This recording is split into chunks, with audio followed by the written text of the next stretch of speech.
Let me turn on my little stream guy. How's that? Decent framing? Decent framing? Good side, bad side, good side, bad side? This is a channel update. Hello, hi. We hit 300. That is a super weird milestone. Not a weird milestone. It's a big milestone. It feels big. I have had a YouTube channel for 10 years, and here we are. Am I bleeding? Hang on, everybody. Well, we're just going to have to hope that resolves itself. Sorry, everybody. I hope it's not distracting. I wanted to do just a little thing. What you've been seeing is what you are going to get going forward. This is what I'm doing with the channel right now. I'm doing a lot of art. Sorry, I'm trying to get the camera in a weird place. I'm doing a lot of art. I'm doing animations, and I have more big art projects like the Skull of Tomoe coming. That's the basic plan. You guys seem to like it, and I'm having a lot of fun doing it, so that's what's going on there.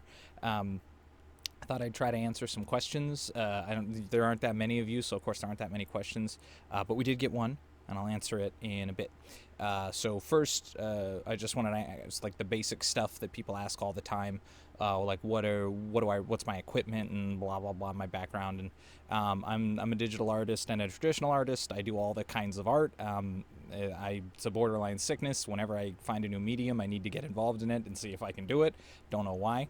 I do a little bit of music. You may have heard in the background of a lot of my videos. Sorry, again, I'm kind of looking back and forth.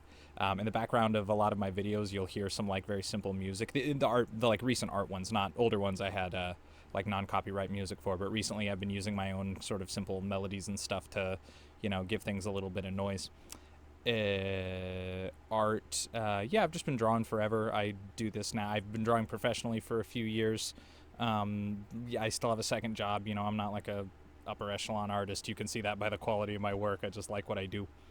I use an Intuos 4 tablet. It's like one of those old boys that just kind of is a blacktop one. It doesn't have like a video interface or anything, which I much prefer. I hope I never get forced to move to one with the screen on it. I find them super distracting. They never have quite the refresh rate that like I don't know if refresh rate's the right word.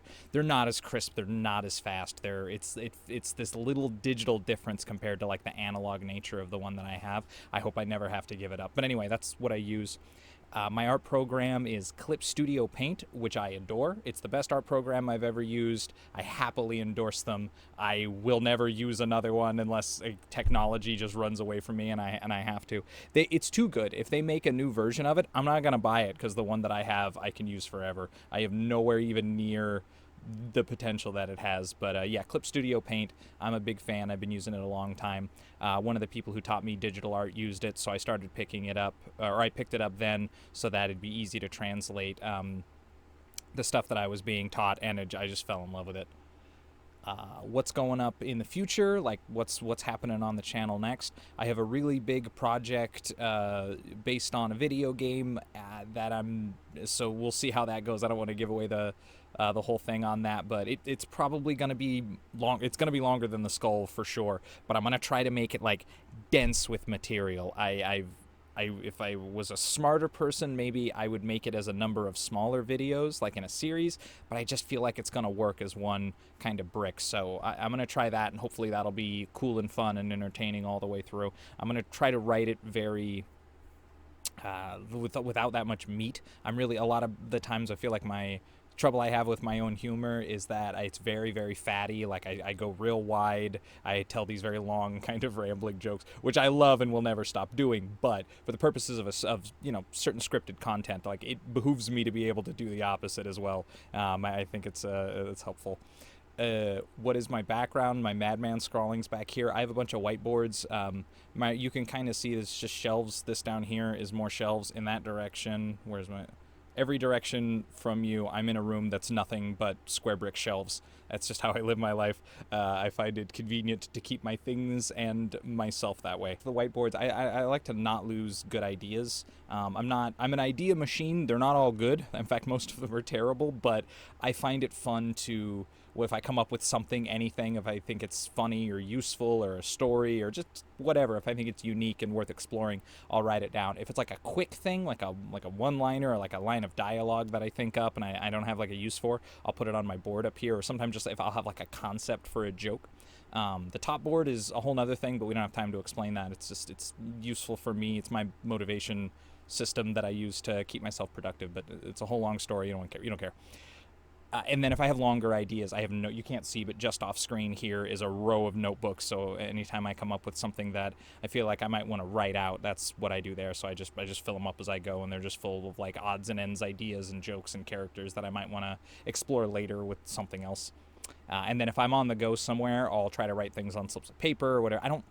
I lose track of notes in my phone. I just forget they exist. I don't, my phone is very utilitarian for me. I don't live on it. I have a PC that I operate on most of the time, so I never needed to make that adaptation. So it's just a phone for me. I forget things that I write inside it. So I always try to find paper if I can, or sometimes I'll write things on my hand, and then when I get home, I'll translate it to my board or my idea notebooks. Ooh, yeah. How do I say your name? Ala Stella Bears 8083. There we go. Ala Stella Bears 8083 asks, where did we get the name Automaton Arts? It's a very long story with a lot of twists and turns. I'm not going to tell the whole thing. The fastest version of it is I've had this channel a long time and I've done a bunch of different stuff with it. It's always been kind of, I mean, it kind of still is, but it's always been like my hobby channel that I've just used to mess around and put up whatever stuff I kind of thought was funny. If you go into my playlist, you'll find there are a lot of videos that are just not private, what is it, unlisted, so they're just in playlist only. They're all still there. I've never removed anything. And you can see a long history of weird stuff and a lot of like video game playing and stuff. And it's not the focus of the channel now, so I wouldn't want people to see it and go, oh, this is like some kind of Let's Play channel that started doing art now. It's always been a channel where I do whatever I want, but I'm kind of like trying a little bit to get some traction with it before I mean, I always wanted it to. You always want your projects to do well, but I was never like deeply concerned with it as like being some kind of big success.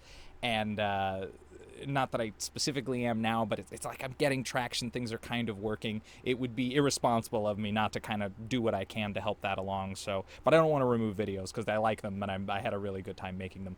But way back in the day, I was doing art and video games, and then I went through a couple of different phases. For a while, I was doing just art. I never did like tutorials, but I did like little informative things, and it was fun, but I just didn't stick with it. And then I did video games here for a while. The channel was called Games with Chums, and you'll hear us in all of those videos refer to it constantly.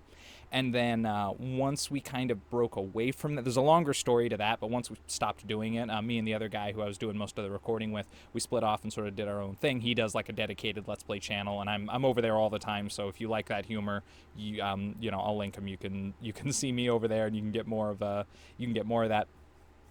But I wanted to turn it back into more of a silly hobby channel. I wanted to do like some animations. This was during I did the first big restyling during quarantine, so I was like, oh, it'll be fun to just try some projects. I wanted to maybe record some live action things. I did a couple. They're still up there. It's under Story Machine. It just me jumping around on stage. They just had a lot of fun stuff to do with it, but it's really hard to search. There's another channel called Automaton. Well, there's a couple, but there's a few that are huge, that are like incomparable. You could not find me buried in that. And I wanted to name a longer name anyway. You can actually see in some of those old videos, if you look at this white, actually it might be I have a bigger whiteboard over on the other side. It might have been the bigger whiteboard, but you can see me trying out names of like automaton this, blah, blah, blah, that, this, and I went through all these different kind of ideas, and I settled on Automaton Arts. It's just enough that if you Google it, you can usually find it, or at least something that I've made, but it's simple. I like short names. I would keep the name just Automaton forever if it wasn't so unfindable, even when I'm like in front of someone and they're like, what's your YouTube channel? Like, oh, it's Automaton, but you have to scroll for a while. It's just like, it doesn't, I don't know, it's irresponsible, even though I like the simplicity of it. So it became Automaton Arts, and that's what it'll be for the foreseeable future, because I already made all these cool logos and things.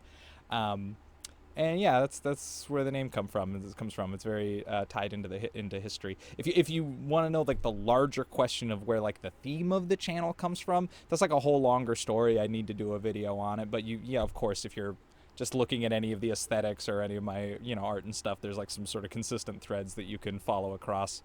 But that's just kind of for me to do for fun. I overdo it. That's my it's my signature trait, and sometimes it comes in handy. So in broad things like that, like themes in the channel and like background jokes and stuff, like you can just overdo those. I'll just let myself do it. I just try to keep the main content like a lot more accessible than it has been in previous years. And And yeah, that's basically it. I next time we hit a milestone, I'll do another one of these. This is, pretty straightforward, and we'll do like another Q&A. And of course, if we hit another milestone, like 500 probably, I'll give you an update on Rufus. You guys can see what he's up to. If you're not familiar with Rufus, you should look at him in the art shorts. Because we're going to be following his career very closely. And goodbye.